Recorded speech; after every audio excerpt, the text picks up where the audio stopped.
Hello friends, कैसे आप सभी। आई होप आप सभी ठीक होंगे। मैं शुभम अवस्थी और आप देख रहे हैं यूट्यूब चैनल ज्ञानशाला 375।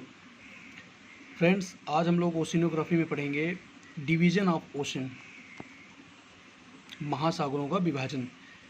उसको कई तरह से देखेंगे, किस किस हिसाब से और कैसे कैसे इसको बांटा गया है, वो सब बात करेंगे इस वीडियो में।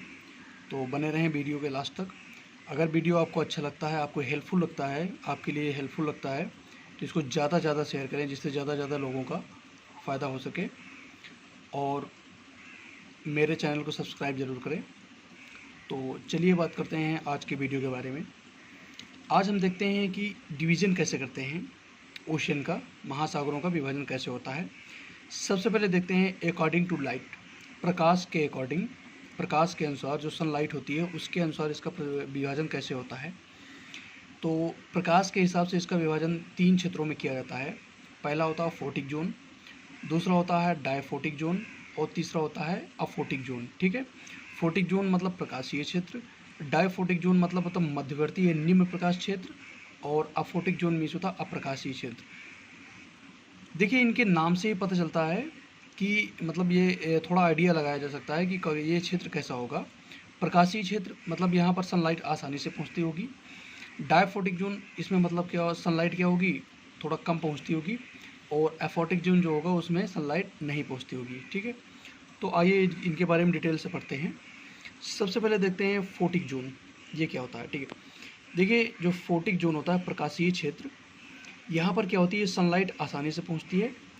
मतलब जो from sea level to 200 metre depth, समुद्र तल से 200 मीटर की गहराई का जो भाग होता है वो फोटिक जोन के अंतर्गत आता है। ठीक है, इसमें क्या होती है, सनलाइट रीच्ड प्रॉपरली, सनलाइट जो होता है वो पूरी तरह से इसमें प्रकाश इसका पहुंचता है। और यहाँ पर जब सनलाइट पहुंचेगी तो यहाँ पर क्या मिलता है, फोटोप्लैंक्टन्स, जो पादप प्लवक होते हैं वो पाए जाते हैं। फोटोप्लैंक्टन्स क्या होते हैं, ये फोटोसिंथेसिस की रिएक्शन करते हैं, प्रकाश संश्लेषण की क्रिया करते हैं। अर्थात जब प्रकाश संश्लेषण करेंगे मतलब अपना खाना खुद बनाते हैं। जब अपना खाना खुद बनाते हैं इसका मतलब ये क्या हुआ, फोटोप्लैंक्टन्स पादप प्लवक होते हैं, ये अपना खाना खुद बनाते हैं, इसलिए ये जहाँ पाए जाते हैं वहाँ पर सबसे ज़्यादा जीव होते हैं। क्यों? क्योंकि यहाँ पर इनको भोजन मिलता है, इसलिए ये क्या होते हैं, इसकी तरफ अट्रैक्ट होते हैं। ठीक है, तो फोटिक जोन में क्या होता है, पादप प्लवक पाए जाते हैं जो कि क्या करते हैं, फोटोसिंथेसिस करते हैं। इसके रिजल्ट में क्या होता है, यहाँ पर सबसे ज़्यादा जीव पाए जाते हैं। ठीक है, फोटिक जोन में। इस हिसाब से अगर देखा जाए तो जो फोटिक जोन होता है, क्योंकि यहाँ पर सबसे ज़्यादा क्या होते हैं, जीव पाए जाते हैं, मतलब सबसे ज़्यादा सी फूड यहीं मिलता है। तो इसका मतलब इसको क्या बोला जाएगा, प्रोड्यूसर ऑफ ओशियन, महासागरों का उत्पादक बोला जाता है। ठीक है, क्यों? क्योंकि यहाँ सब ज़्यादा फाइटोप्लैंक्टन्स पाए जाते हैं, फलस्वरूप यहाँ जीवों की उत्पत्ति ज़्यादा होती है। ठीक है, वो उसकी तरफ ज़्यादा अट्रैक्ट होते हैं, उनको खाने के लिए ज़्यादा मिलता है। ठीक है, अब दूसरा बात करते हैं डायफोटिक जोन, ये क्या होता है। डायफोटिक जोन, इसको मध्यम प्रकाशीय क्षेत्र बोला जाता है। ठीक है, इसको एक फिगर से भी समझाएंगे। देखिए, मैंने बताया आपको फोटिक जोन क्या होता है, सी लेवल, सी लेवल मैंने पिछली वीडियो में समझाया था। सी लेवल क्या होता है, हाई टाइड और लो टाइड का क्या होता है, मीन होता है, माध्य होता है। तो ये सी लेवल हो गया। सी लेवल से 200 मीटर की गहराई का जो क्षेत्र होता है वो फोटिक जोन होता है। फिर सी लेवल से 1000 मीटर की गहराई का जो क्षेत्र होता है वो डायफोटिक जोन होता है। सी लेवल से 6000 मीटर तक की गहराई का छोड़ क्या होता है, अफोटिक जोन होता है। यहाँ पर सनलाइट नहीं पहुँच पाती। चलिए इसके बारे में डिटेल से पढ़ते हैं। तो जो डायफोटिक जोन होता है, यहाँ पर क्या होती है, सनलाइट विल बी वीक, मतलब सनलाइट जो होती है वो कम पहुँचती है, मतलब सूर्य का प्रकाश यहाँ कम पहुँचता है। इसका मतलब यहाँ क्या, फोटोसिंथेसिस भी कम होगा। फोटोसिंथेसिस कम होगा तो मतलब ऑर्गेनिज्म जो जीव होंगे यहाँ कम पाए जाएंगे। क्यों? क्योंकि उनको खाने के लिए यहाँ पर भोजन कम मिलेगा, फलस्वरूप वो इधर कम अट्रैक्ट होंगे। ठीक है, तो डायफोटिक जोन में क्या होता है, कम जीव पाए जाते हैं। ठीक है, अब एक चीज़ देखते हैं, एक पॉइंट आता है कंपेंसेशन पॉइंट, ये क्या होता है, संतुलन बिंदु। ठीक है, देखिए जिस पॉइंट पर, जिस बिंदु पर जो रेस्पायरेशन होता है अगर वो फोटोसिंथेसिस के बराबर है तो उसको क्या बोला जाएगा, कंपनसेशन पॉइंट, संतुलन बिंदु बोला जाएगा। ठीक है, यहाँ पर श्वसन से मतलब क्या होता है, देखिए जो रेस्पायरेशन और प्रकाश संश्लेषण, इन दोनों के रिलेशन के बारे में देखते हैं।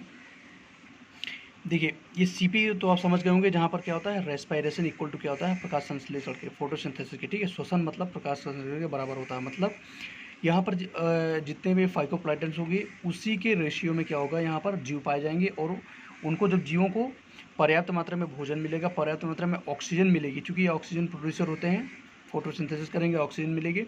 तो ऑक्सीजन जब बनाएंगे तो वहाँ जीवों की उत्पत्ति ज़्यादा होगी और वहाँ पर जीव क्या करेंगे, रेस्पिरेशन करेंगे, ठीक है।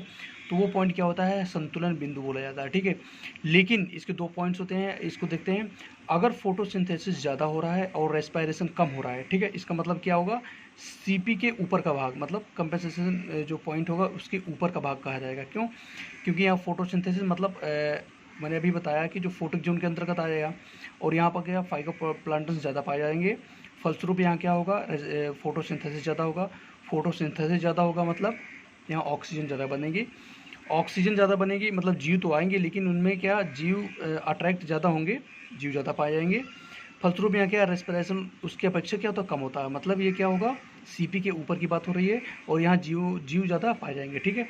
दूसरा पॉइंट होता है, अगर रेस्पिरेशन कम हो रहा है, फोटोसिंथेसिस ज़्यादा हो रहा है, सॉरी रेस्पिरेशन ज़्यादा हो रहा है और फोटोसिंथेसिस कम हो रहा है, मतलब ये क्या हो जाएगा, सीपी के नीचे के बाद, ठीक है। इसमें क्या होगा, फाइटोप्लैंक्टन्स की कमी हो जाएगी। फलस्वरूप फोटोसिंथेसिस क्या होगा, क्योंकि सनलाइट कम पहुंच रही है तो फोटोसिंथेसिस क्या होगी, कम होगा। फलस्वरूप क्या होगी, ऑक्सीजन कम बनेगी और जीव कम पाए जाएंगे, तो रेस्पिरेशन क्या होगा, उस रिस्पेक्ट में नहीं, ज़्यादा नहीं होगा, ठीक है। तो ये सीपी के नीचे का पॉइंट होता है और यहाँ पर जीव क्या होगी, कम पाए जाएंगे, ठीक है। तो चलिए आगे देखते हैं। तीसरा जो जोन होता है उसको अफोटिक जोन बोला जाता है। इसमें अप्रकाशीय क्षेत्र उसको बोलते हैं। यहाँ पर क्या होता है, सनलाइट नहीं पहुँच पाती है, ये पूरी तरह से अंधेरा वाला भाग होता है, ठीक है। सनलाइट नहीं पहुँचती है इसलिए यहाँ पूरी तरह से अंधेरा होता है। ये महासागरों का अंधेरा वाला भाग बोला जाता है। यहाँ पर फोटोसिंथेसिस नहीं होती है, फलस्वरूप यहाँ क्या होते हैं, ऑर्गेनिज्म नहीं पाए जाते हैं। केवल व्हेल मछली यहाँ मिलती है, ठीक है। जो व्हेल मछली होती है वो अफोटिक जोन में ही पाई जाती है। एक चीज़ याद रखना, अर्थ में सबसे ज़्यादा ऑक्सीजन का उत्पादन जो महासागरीय फाइटोप्लैंक्टन्स होते हैं वही करते हैं, ठीक है। तो महासागरों में पाए जाने वाले पादप प्लवक होते हैं, ये सबसे ज़्यादा ऑक्सीजन को उत्पादन करते हैं, ठीक है। तो ये 3 जोन रहे। इसको फिगर में एक बार देखते हैं फिर से। देखिए मैंने बताया आपको सी लेवल से ये फोटिक जोन और डायफोटिक, अफोटिक, ठीक है। ये सन मतलब सन की जो सन लाइट होता है इसके अकॉर्डिंग, मतलब ये वर्टिकली डिवीजन हुआ, ठीक है, इसको याद रखना। और चलिए अब बात करते हैं। दूसरा टाइप होता है डिवीजन अकॉर्डिंग टू डेप्थ, ठीक है, गहराई के आधार पर, ठीक है। समुद्रों की गहराई के आधार पर उसका डिवीजन होता है, इसको वर्टिकल डिवीजन भी बोला जाता है, ठीक है। चलिए आगे बात करते हैं। इसमें देखिए फिगर, देखिए इसको फिगर के माध्यम से देखते हैं। मैंने बताया अकॉर्डिंग टू डेप्थ, गहराई के आधार पर सागरों का विभाजन कैसे होता है। देखिए ये एक फिगर देखिए, ये मैंने इसको बनाया, जिसको कॉन्टिनेंटल क्रस्ट बोलते हैं, ठीक है, मतलब महाद्वीपीय क्रस्ट बोलेंगे। और ये बोलेंगे इसको ओशियनिक क्रस्ट, ठीक है, महासागरीय क्रस्ट। जो ओशियनिक क्रस्ट मैंने लास्ट वीडियो में बताया था फिगर बना के, ये जो होती है ये बेसाल्ट रॉक की बनी होती है। और जो कॉन्टिनेंटल क्रस्ट होती है क्या, ये ग्रेनाइट रॉक की बनी होती है, ठीक। ग्रेनाइट रॉक क्या होती है, लेस डेंसर होती है, मतलब इसका वेट कम होता है, तो ये थोड़ा ऊपर रहती है। और जो महासागरीय क्रस्ट होती है इसका डेंसिटी ज़्यादा होती है, इसलिए नीचे रहती है, ठीक है। और इसको क्रॉस से डिनोट करते हैं, इसको पॉइंट से, ठीक है, ये तो मैंने बता दिया था। दूसरा देखिए, ये जहाँ पर कॉन्टिनेंटल क्रस्ट और जहाँ ओशनिक क्रस्ट आपस में मिलते हैं, ठीक है, इस पॉइंट को कॉन्टिनेंटल मार्जिन बोला जाता है, ठीक है। महाद्वीपीय प्लेट जहाँ पर समाप्त होती है, ठीक है, उसको कॉन्टिनेंटल मार्जिन बोला जाता है, ठीक है। अब देखिए इसकी गहराई के हिसाब से क्या होता है। देखिए मैंने बताया था हाई जो वो होता है, टाइड होता है, और लो टाइड, इनके बीच में कहीं सी लेवल होगा, ठीक है। तो हाई टाइड और लो टाइड, इन दोनों के बीच के क्षेत्र, देखिए ये हाई टाइड यहाँ तक गया और लो टाइड मान लेते हैं यहाँ तक गया, तो इन दोनों के बीच के क्षेत्र एक होता है, इसको लिटोरल जोन बोला जाता है, तटीय क्षेत्र। इसके बाद आता है नेरेटिक जोन, ठीक है। फिर इसके बाद जो होता है वो होता है पेलाजिक जोन, ठीक है, समुद्री क्षेत्र। तो इसको अभी डिटेल से पढ़ेंगे, अभी आपको शायद समझ में ना आए, लेकिन जब डिटेल से बताऊंगा तो आपको समझ में आ जाएगा। तो देखिए मैंने इसको 3 जोनों में बांटा इसमें अकॉर्डिंग टू डेप्थ। एक होता है लिटोरल जोन, तटीय क्षेत्र, एल से डिनोट कर देंगे इसको। नेरेटिक जोन, ठीक है, नेरेटिक जोन एन से डिनोट कर देंगे। पेलाजिक जोन, इसको समुद्री जोन भी कहा जाता है, पी से डिनोट कर देंगे। इसको अगेन 3 भागों में बांटा जाता है, एक अबाइसल पेलाजिक बोलते हैं, ईपी पेलाजिक और मीजो पेलाजिक, ठीक है। अब सबसे पहले देखते हैं लिटोरल एरिया, जो तटीय क्षेत्र होता है ये कहाँ से कहाँ तक होता है। जो तटीय क्षेत्र होता है वो area between low tide and high tide, ठीक है। जो तटीय क्षेत्र होता है वो उच्च ज्वार और निम्न ज्वार के बीच का भाग होता है, ठीक है। इसमें एक सुप्रा लिटोरल आता है। ये क्या होता है, देखिए 10 मीटर की गहराई का जो भाग होता है, ठीक है, तट में 10 मीटर की गहराई वाला जो भाग होता है उसको सुप्रा लिटोरल बोला जाता है, ठीक है।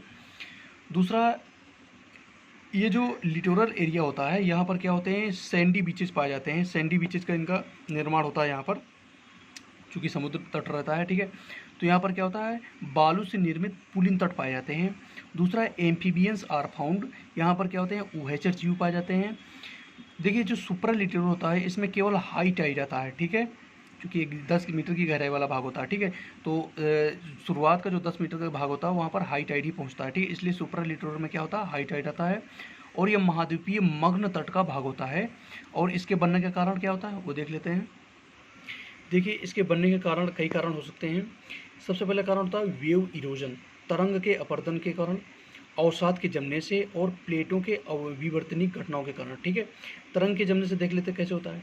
देखिए जैसे मान लीजिए समुद्र है, ये हमारी क्या है, कॉन्टिनेंटल क्रस्ट है, ठीक है। जब समुद्री लहरें इससे आगे टकराती हैं, इसके किनारों से आकर टकराती हैं तो इसका इरोजन होता है, ठीक है। धीरे धीरे इसका क्या होता है, क्षरण होता है। क्षरण होने से ये चीज़ करती करती क्या होगी, ये समुद्र के अंदर मिलती जाएगी ऐसे ऐसे करके, और फाइनली इसका जो न्यू स्ट्रक्चर आ जाएगा कुछ ऐसा हो जाएगा, ठीक है।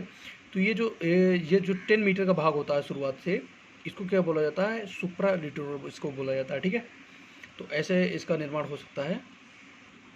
तो देखिए फिगर में इसको देखते हैं। मैंने बताया हाई टाइड और लो टाइड इन दोनों के बीच का एरिया जो होता है उसको क्या बोलते हैं, लिटोरल जोन, तटीय क्षेत्र, ठीक है।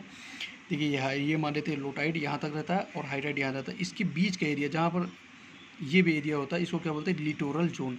यहीं पर सैंडी बीचेस का निर्माण होता है, ठीक है। ये 10 मीटर की गहराई वाला भाग होता है, ठीक है। अब दूसरा देखते हैं नेरेटिक जोन, ये क्या होता है। देखिए जो नेरेटिक जोन होता है ये decided on the basis of the 200 metre depth of vertical line, ठीक है। इसका जो निर्धारण होता है वो 200 मीटर की गहराई वाली ऊर्ध्वाधर रेखा के आधार पर होता है। Littoral area also exist in the zone of in this zone, ठीक है। जो लिटोरल एरिया होता है, जो तटीय क्षेत्र होता है वो नेरेटिक जोन के अंतर्गत ही आता है, ठीक है। चूँकि जो तटीय क्षेत्र होता है वो शुरुआत का 10 मीटर की गहराई वाला भाग होता है। फिर जो नेरेटिक जोन होता है वो जो शुरुआत से जो तटीय क्षेत्र है उसके आगे का भाग होता है, ठीक है। तो जो लिटोरल एरिया होता है वो नेरेटिक जोन के अंतर्गत आता है। अभी इसको फिगर में दिखाएंगे। दूसरा, यह फोटिक जोन होता है, ठीक है। यह प्रकाशीय क्षेत्र होता है, ठीक है। मतलब यहाँ पर क्या होंगे, एम्फीबियंस पाए जाएंगे सबसे ज़्यादा। क्यों, क्योंकि यहाँ सनलाइट ज़्यादा मात्रा में मिलती है, जिसके कारण यहाँ क्या फाइकोप्लैंटन्स पाए जाएंगे और वो क्या करते हैं, फोटोसिंथेसिस करते हैं। फलस्वरूप यहाँ ऑक्सीजन की उपस्थिति ज़्यादा होगी और जो जीव होंगे वो ऑक्सीजन को इनटेक करने के लिए यहाँ पर अट्रैक्ट होंगे। फलस्वरूप यहाँ क्या होंगे, जीवों की ज़्यादा मतलब मात्रा पाई जाती है, जीव ज़्यादा पाए जाते हैं, ठीक है। दूसरा, यहाँ सबसे ज़्यादा जीव पाए जाते हैं, तो बता दिया। इसके फलस्वरूप यहाँ जैविक पदार्थ भी सब ज़्यादा पाए जाते हैं, ठीक है।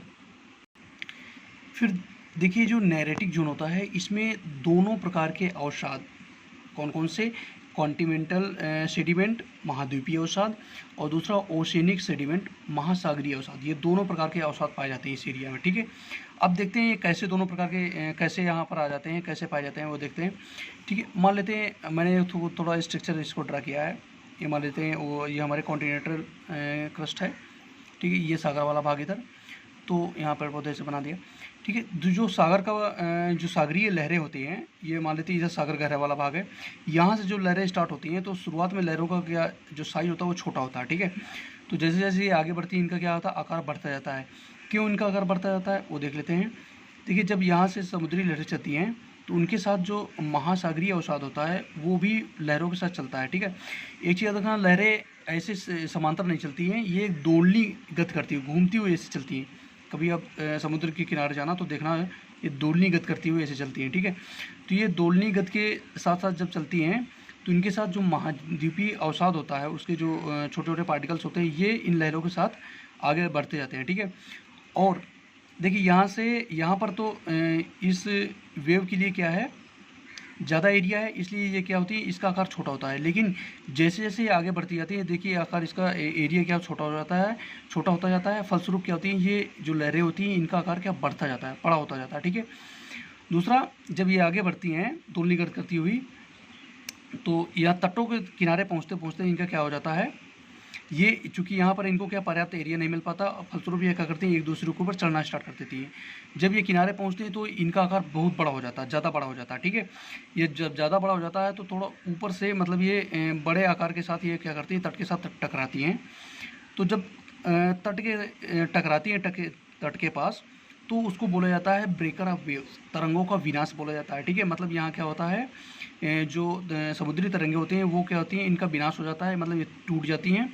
एक तरह से देखो, यहाँ पर मतलब जो जल होता है, समुद्री जल, वो एक तरह से छितर जाता है, मतलब पूरी तरह से बिखर जाता है, ठीक है। तो जब बिखर जाता है तो वहाँ पर क्या होगा, एयर के कांटेक्ट में आएगा। एयर में क्या है, ऑक्सीजन है। तो फलस्वरूप जो ये तरंगे होंगी अपने साथ यहाँ क्या करती हैं, ऑक्सीजन को भी समेट लेती हैं, मतलब ऑक्सीजन को भी अपने आप अंदर ले लेती हैं, ठीक है। ऑक्सीजन को अंदर ले लिया। अब चूँकि ऑक्सीलरी वेव में चलती हैं तो ये अंदर की तरफ मूव करेगा। जब तट से टकराया पानी तो अंदर की तरफ फिर जाएगा ना लौट के। तो जैसे ही ये तट में टकराता है तो जो तटीय क्षेत्र में जो सेडिमेंट्स होते हैं, महाद्वीपीय अवसाद होता है, वो इन लहरों के साथ होकर मिल जाता है और लहरों के साथ ही अंदर की तरफ बढ़ता है, ठीक है। तो ये वेव्स जब अंदर की तरफ जाती हैं तो सेडिमेंट्स जो होते हैं ये अंदर की तरफ चलते हैं, ठीक है। अब देख लीजिए, ये जो सेडिमेंट्स होते हैं तो इन वेव्स में क्या हो गया, ऑक्सीजन हो गई, ये सेडिमेंट्स हो गया। कौन कौन सा सेडिमेंट्स, महाद्वीपीय अवसाद यहाँ से ले लिया और महासागरीय अवसाद यहाँ से आया था इनके साथ, ठीक है। तो ये जाकर ये मैंने बताया था लिटोरल जोन, तटीय क्षेत्र, यहाँ ना ये जमा होकर इसके थोड़ा आगे जो नेरेटिक जोन होता है वहाँ जाकर ये जमा हो जाता है, ठीक है। तो अंदर से क्या आया, महासागरीय अवसाद, और यहाँ से क्या आया, महाद्वीपीय अवसाद। तो ये दोनों आकर इस नेरेटिक जोन में क्या जमा हो जाते हैं, ठीक है। तो दोनों अवसाद हैं, यहाँ पर ऑक्सीजन है, फलस्वरूप यहाँ क्या जीवों की उत्पत्ति ज़्यादा होती है, ऑक्सीजन को इंटेक करने के लिए यहाँ ज़्यादा आते हैं, ठीक है। तो आई होप आप समझ गए होंगे कि कैसे यहाँ पर होता है, ठीक है। ठीक है, अब देखिए इस जोन में क्या होता है, दोनों प्रकार के अवसाद होने से यहाँ पर का ऑक्सीजन की उपस्थिति भी ज़्यादा है, तो यहाँ पर क्या जीवों की अधिकता पाई जाती है और इस क्षेत्र को बेनेथिक एरिया बोला जाता है, ठीक है। एक एग्जांपल देता हूँ, जैसे आपने एक्वेरियम देखा जहाँ पर मछलियाँ पाली जाती हैं एक कांच के जार में, उसमें देखा होगा जो उनको जहाँ पर ऑक्सीजन का बुलबुला निकलते रहते हैं वहाँ पर मछलियाँ ज़्यादा अट्रैक्ट होती हैं, ठीक है। क्यों, क्योंकि उनको ज़्यादा ऑक्सीजन मिलती है। तो यही रीजन यहाँ पर भी होता है, जहाँ ऑक्सीजन ज़्यादा पाई जाती है वहाँ पर क्या समुद्री जीव या मछलियाँ वगैरह ज़्यादा पाई जाती है, ठीक है। चलिए इसको फिगर में देखते हैं। मैंने बताया था नेरेटिक जोन कहाँ से होता है, वो तट से लेकर कहाँ होता है, ये 200 मीटर की गहराई वाला है, जो 200 मीटर की वर्टिकल लाइन होती है जहाँ पर टच करती है यहाँ तक होता है, ठीक है। तो ये जो एरिया हो जाएगा वो क्या हो जाएगा, नेरेटिक जोन होगा। अब बताइए, आप देखिए नेरेटिक जोन ये लिटोरल के अंदर आ गया ना, जो नेरेटिक जोन के अंदर लिटोरल जो एरिया वो आ गया ना, यहाँ पे देखिए यहाँ से यहाँ तक लिटोरल है और यहाँ से यहाँ तक नेरेटिक है, तो इसके अंदर ही आ गया है, ठीक है। दूसरा यहाँ पर मैंने बताया कॉन्टिनेंटल सेडिमेंट्स और ओशनिक सेडिमेंट्स दोनों यहाँ पर आके जमा होते हैं, ऑक्सीजन भी ज़्यादा होती है। इस एरिया को क्या बोलते हैं, बेंथिक एरिया बोला जाता है, ठीक है। यहाँ जीव ज़्यादा पाए जाते हैं। अब तीसरा जो जोन होता है उसको पिलेजिक जोन बोला जाता है। पिलेजिक जोन जो होता है वो खुला सागरीय क्षेत्र होता है, ठीक है। जो सागर का खुला मैदान दिखता है ऊपर, उसको पिलेजिक जोन बोलते हैं। यहाँ पर क्या होते हैं, जीव कम पाए जाते हैं, जीवधारी कम पाए जाते हैं, ठीक है। अब यहाँ पर इसको गहराई के आधार पर इसको 3 भागों में बांटा जाता है। एक होता है ईपी पिलेजिक, ईपी से डिनोट कर देंगे। ये क्या होता है, ये 200, चूँकि मैंने बताया आपको पिलेजिक जो जोन होता है वो 200 मीटर की गहराई के बाद का एरिया जो होता है, ठीक है। जहाँ से 200 मीटर की गहराई ख़त्म होती है वो उसके बाद का अंदर का जो क्षेत्र होता है वो क्या होता है, पेलेजिक जोन। इसको भी फिगर में दिखाएंगे तब ज़्यादा समझ में आएगा आपको। तो जो ईपी पेलेजिक होता है वो 200 मीटर की गहराई तक वाला भाग होता है, या ये फोटिक जोन होता है इसको। और यहाँ पर शार्क मछली, स्टारफिश, जेलीफिश यहाँ पर पाई जाती हैं। दूसरा होता है मेजोपेलेजिक, ये 200 मीटर से लेकर 1000 मीटर की तक की गहराई वाला भाग होता है और यहाँ पर कुछ जीवधारी पाए जाते हैं, जैसे स्पंजिला, ऑक्टोपस, समुद्री घोड़ा वगैरह यहाँ पाया जाता है। तीसरा होता है इसको बेंथिक पेलेजिक, इसको क्या बोलते हैं, बीपी। ये 1000 से 3600 मीटर तक की गहराई वाला भाग होता है। और चौथा जो होता है एबाइसल जो है पेलेजिक, ठीक है। एबाइसल पेलेजिक ये क्या होता है, 3600 से 6000 मीटर तक की गहराई वाला भाग होता है और इस जोन में केवल और केवल कौन, व्हेल मछली ही पाई जाती है, ठीक है। तो ये रहा आपका वर्टिकल डिवीजन। इसको फिगर में देखते हैं थोड़ा। ये देखिए मैंने बताया जो पेलेजिक जोन होता है वो क्या होता है, जहाँ से 200 मीटर की गहराई जो कॉन्टिनेंटल से लगी हुई है, कॉन्टिनेंटल क्रस्ट लगी हुई है, उसके बाद का जो एरिया होता है खुला सागरीय मैदान इसको बोलते हैं, वो होता है पेलाजिक जोन। इसको 4 भागों में बांटा गया है। ईपी पेलाजिक जोन क्या होता है, ये समुद्र के जो ऊपर तल होता है उससे 200 मीटर की गहराई का एरिया जो होता है उसको क्या बोलते हैं, ईपी पेलाजिक जोन। फिर आता है मीजो पेलाजिक जोन, ये 200 मीटर से 1000 मीटर की गहराई तक। फिर आता है बेंथिक पेलाजिक जोन, ये क्या होता है, ये 1000 मीटर से लेकर 3600 मीटर तक की गहराई वाला भाग होता है।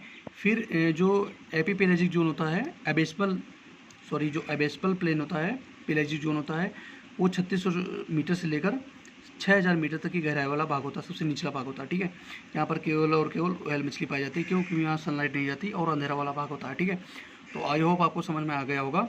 नेक्स्ट वीडियो में आपको बताएंगे कि ओशनिक जो बॉटम रिलीफ होता है, कि ओशन के अंदर क्या पहाड़, नदियाँ, घाटियाँ कहाँ कैसे क्या पाई जाती है, ये सब बताएंगे। तो ये वीडियो आपको कैसा लगा, अच्छा लगे, यूज़फुल अगर आपके लिए है तो इसको ज़्यादा से ज़्यादा शेयर करिए, ज़्यादा से ज़्यादा लाइक करिए और मेरे चैनल को सब्सक्राइब जरूर करिए। Thank you.